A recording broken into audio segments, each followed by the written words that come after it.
E aí pessoal, tudo bem com vocês? Sejam muito bem-vindos para mais um Conectados, seu podcast aqui toda sexta-feira, 8 da noite, e a gente tá aqui no YouTube, na Rádio Web da Escola Internacional. Você também encontra nossos podcasts em todas as plataformas digitais. Seja muito bem-vindo, meu nome é Neto Anselmo e eu sou apresentador aqui desse podcast. E hoje nós estamos mais uma vez, gente, com o nosso Conectando. A gente falou na semana passada um pouquinho sobre fé, sobre uma vida pela fé. E hoje a gente vai conversar um pouco sobre feitos para sermos governados. Mas antes de tudo isso, eu queria pedir para que, se você ainda não é inscrito no canal, se inscreve, ativa o sininho para você não ficar por fora de nada, porque o conteúdo do canal tá muito legal. A gente vai vir com mais novidades aí para o final do ano, começo do ano que vem. Então, ó, fica ligado para você não perder absolutamente nada, porque o Conectados tá muito massa, muito legal. E, gente, agora partindo direto para o assunto. Em Vingadores 2012, é um filme que eu sempre gostei muito. E o vilão do filme, ele é o Loki. Loki, para quem não sabe, vou introduzir você ao mundo dos Vingadores. Loki é o irmão do Thor. E se você não sabe, o Loki, ele tem uma busca por um reino. Ele busca governar.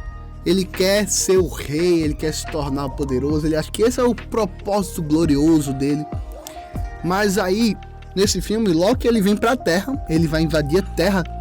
E é interessante, gente, que tem uma cena no filme que chama muita atenção.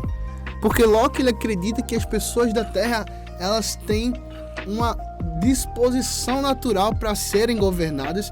E ele acredita que a liberdade, ela é, na verdade, um mito. E que as pessoas, elas não são livres, mas que elas são feitas para serem governadas. E é isso que ele fala. Quando ele chega à Terra, ele manda todo mundo se ajoelhar. E ele fala: vocês foram feitos para serem governados. Como se a gente ansiasse por uma coisa que governasse o nosso coração, governasse a nossa vida, e que a gente não quer liberdade. E aí, eu tava parando para pensar, e, cara, não é que Loki tinha razão? Mas pera aí, acompanha aqui o Conectados que eu vou te explicar melhor isso aí. Por que Loki tinha razão, galera? Por que a gente foi feito para ser governado? Isso aí parece uma coisa meio maluca, mas não é. Porque o que Loki fala é, na verdade, o entendimento que Deus dá pra gente sobre o nosso coração. Deus criou o ser humano para ser governado, para ser liderado, para se relacionar com ele. Deus criou o ser humano para ser preenchido por ele. E o que Loki fala tem sentido porque nós somos criaturas que buscam ser governadas. Não no sentido de tipo, eu quero um presidente sobre a minha vida. Não, mas no sentido de que nosso coração está sempre servindo algo ou alguém. E se meu coração não está servindo a Deus, ele vai servir alguma outra coisa. Uma frase muito interessante que eu li no livro do Rodrigo Bibo, O Deus que Destrói Sonhos. Ele traz uma citação bem interessante que me chamou a atenção. E essa citação fala que a única coisa que o ser humano não pode fazer é não se curvar perante algo ou alguém. E galera, isso é verdade. Mas isso não é uma coisa ruim. Feito para adorar, feito para ser governado, feito para buscar algo que nos complete, isso é uma coisa boa, porque isso foi criado por Deus. E se você for parar para ler Gênesis, lá no capítulo 1, final do capítulo 1, você vai ver que Deus, depois que ele cria o homem, criado para ser governado, para ser liderado, ele fala: e eis que Deus viu e que tudo era muito bom. Então o fato do ser humano ser um ser adorador, que busca adorar, se curvar perante algo ou alguém, não é algo ruim, porque a gente foi feito para se curvar diante de Deus. Agora, o problema todo começa em Gênesis, no capítulo 3. Porque ali, galera, ali é quando as coisas começaram a desandar. Porque lembra, Deus criou a gente para adorar. mas Deus criou a gente para adorar Ele. Deus criou eu e você para que a gente pudesse adorar Ele, para que a gente glorificasse a Ele, para que a gente servisse e se curvasse perante Ele. Isso é uma coisa boa. Mas o pecado, ele distorce tudo na nossa vida. O pecado, ele distorceu tudo aquilo que Deus criou. E por causa do pecado, o meu coração e o seu, ele se torna adorador, mas não mais de Deus. O nosso coração, ele se torna um adorador de deuses. O nosso coração, ele se torna idólatra. E o que é idolatria, galera? Idolatria é aquilo que a gente comete toda vez que a gente deixa de adorar a Deus para adorar alguma outra coisa. Idolatria acontece toda vez que você peca. Quando você tira Deus do centro da sua vida. Você tira Deus como sendo aquilo que move e rege tudo que você faz. Você coloca qualquer outra coisa naquele lugar. Pode ser uma amizade, um relacionamento. Você pode idolatrar você mesmo. Porque a gente é egoísta e a gente ama uma glóriazinha pra gente, né? Porque a gente gosta do nosso ego, do nosso orgulho. A gente é idólatra quando a gente se coloca no lugar de Deus. E como Paulo vai dizer em Romanos, no capítulo 1, nós distorcemos a glória de Deus. Observa comigo o que é que Paulo vai falar no capítulo 1 da carta aos Romanos, a partir do versículo 18. Ele vai falar assim: a ira de Deus se revela do céu contra toda impiedade e injustiça dos seres humanos, que por meio da sua injustiça suprimem a verdade. Pois o que de Deus se pode conhecer foi manifesto entre eles, porque Deus manifestou. Porque os atributos invisíveis de Deus, isso é, o seu eterno poder e a sua divindade, claramente se reconhecem desde a criação do mundo, sendo percebidos por meio das coisas que Deus fez. Por isso os seres humanos são indesculpáveis. Porque tendo o conhecimento de Deus, não glorificaram como Deus, nem deram graças.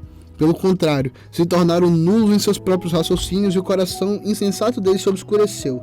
Dizendo que eram sábios, se tornaram tolos e trocaram a glória de Deus, incorruptível, por imagens semelhantes ao ser humano, corruptível, às aves, aos quadrúpedes e aos répteis. Galera, o que Paulo está falando aqui pra gente é que a gente naturalmente é idólatra. A gente naturalmente se deixa governar por outras coisas que não são Deus. É isso que Paulo está dizendo, porque por causa do pecado, eu e você, a gente se tornou inimigo de Deus. Mas além de se tornar inimigo de Deus, a gente suprime a verdade que a gente conhece sobre Deus. Porque todo mundo, todo ser humano, no fundo do seu coração, sabe que ele foi criado para adorar e para adorar um Deus. Todo mundo, no fundo do coração, sabe que há um Deus e que esse Deus está em guerra contra nós por causa do nosso pecado. E que não tem nada que eu possa fazer para mudar minha situação. Mas como Paulo fala, a gente suprime essa verdade. A gente pega tudo isso que a gente sabe, a gente pega tudo isso que a gente ouve, a gente pega o nosso coração que foi feito para se curvar diante de um Deus que é bom, todo-poderoso, para se curvar diante do Criador. E a gente começa a adorar várias outras coisas. Idolatria é uma coisa complicada, gente, porque geralmente a gente pensa que idolatria é só você pegar um pedacinho de madeira, esculpir e tal, fazer uma imagem, mas não é isso. Idolatria é uma coisa que a gente deve prestar atenção no nosso coração, porque a idolatria, ela é sutil. Ela começa no coração. Que, como Jeremias vai dizer, um coração enganoso e desesperadamente corrupto. A idolatria começa lá dentro. Começa quando a gente troca Deus, a gente tira Deus do trono, do centro do nosso coração, e a gente coloca qualquer outra coisa. E aí você escolhe o que é que você coloca. Você pode colocar uma pessoa, uma coisa, um sentimento. Você pode colocar qualquer coisa e se curvar perante ela. E aquilo ali se torna o meu Deus, se torna o seu Deus. Quer fazer um teste? Faz assim. Bota aí na sua cabeça. Eu só seria feliz se eu tivesse, e preenche a lacuna em branco. Aí tá o seu Deus. Essa lacuna em branco, essa coisa que faz você agir de maneira determinada, aquilo que faz você agir de uma certa maneira, que faz você reagir, tudo que te motiva, tudo isso faz parte do centro do seu coração, faz parte daquela parte do seu coração que adora. Galera, eu e você, nós somos adoradores por natureza. Nós somos criados para adorar. Nós somos feitos para sermos governados. E quando a gente não está sendo governado por Deus, a gente vai ser governado por alguma outra coisa. Mais uma vez eu trago aqui a citação do livro do Bibo. A única coisa que o ser humano não pode fazer é não se curvar perante algo ou alguém. O que é que tem movido a sua vida? O que é que tem te motivado? O que é que faz você fazer o que você faz, pensar o que você pensa, desejar o que você deseja? O que é que te movimenta? Se a resposta para qualquer uma dessas perguntas não for Deus, você está adorando alguma outra coisa. Isso é perigoso, porque Deus, ele odeia idolatria. Idolatria é pecado. Deus, ele não aceita ser a segunda opção da sua vida. Deus, ele exige comprometimento total com ele. Se Deus não está no trono, você é um idólatra. Não dá para colocar Deus em segundo e terceiro lugar. Seu coração não tem 3 tronos para você colocar Deus em um e preencher os outros, não. Seu trono só pode adorar um Deus. Você pode adorar várias coisas, mas você só adora verdadeiramente a um Deus.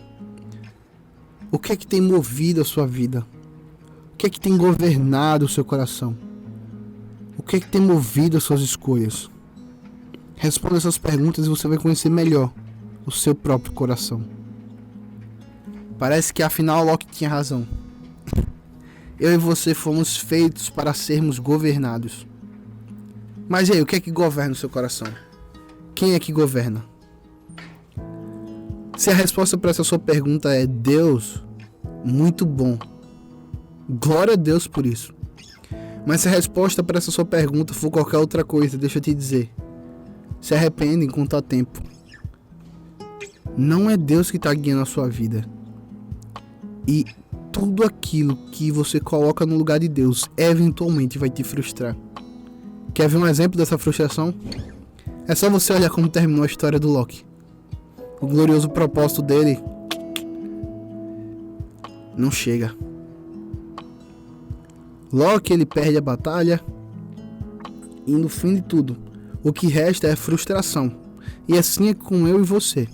Sempre que a gente coloca alguma coisa no lugar de Deus, a gente vai acabar se frustrando. Porque o coração do homem foi feito para ser governado somente por Deus. Foi feito para ser governado somente pelo Senhor. Foi feito para ser adorador de Deus. O que governa o nosso coração vai dizer como eu vivo a minha vida. E o que governa o meu coração fala da minha eternidade. Porque aqueles que se arrependem dos seus pecados e são governados por Cristo, que colocam Deus novamente no centro do coração, param de suprimir a sua verdade, se rendem perante Ele, vivem uma vida de acordo com as palavras dEle, são aqueles que Deus chama de filhos e que um dia herdarão a terra e reinarão com Cristo. Mas se você colocar ídolos no lugar de Deus, você vai se frustrar. Como Salomão fala, você vai correr atrás do vento. E um dia a conta não vai bater. Um dia você vai estar diante de Deus. E você vai prestar contas por sua vida. Você vai prestar contas de ter vivido uma vida suprimindo a verdade de um Deus revelado.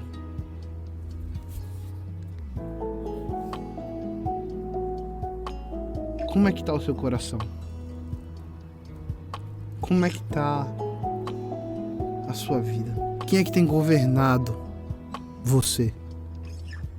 Nós fomos feitos para sermos governados. A única questão que precisamos responder é: quem é que vai me governar? Gente, muito obrigado por ter assistido até aqui esse podcast. Mais uma vez a gente falou que o velho Locke, não é que ele estava certo no fim das contas, mas foi muito bom estar aqui. Segue a gente nas nossas redes sociais, no Instagram conectados.iwr, Você pode também se inscrever no nosso canal. Lá no Instagram você vai encontrar link para tudo que você imagina. Você tem link pro Spotify, pro Deezer, para tudo mais. Então, ó, segue a gente lá, dá uma força, curte esse vídeo, compartilha, manda esse vídeo para alguém. Você achou que nosso conteúdo é legal? Compartilha, para que essa mensagem possa alcançar mais e mais pessoas, para que cada dia mais a gente possa aprender a viver uma vida sendo governado por Deus, uma vida para a glória dele, para a honra dele, porque a gente foi feito para ser governado e para adorar a Deus, e Deus não divide o lugar dele com ninguém. Gente, muito obrigado para você que escuta a gente pela Rádio Web da Escola Internacional, para você que está assistindo a gente aqui no YouTube. Muito obrigado, gente. Essa audiência de vocês é muito importante. Eu fico feliz de estar compartilhando mais do Evangelho, de estar mostrando um pouco mais para vocês sobre o que a Bíblia fala do nosso coração e mostrar como a nossa cultura, ela reflete, mesmo que de uma maneira quebrada, parte disso. Então, um bom final de semana para vocês e até a próxima.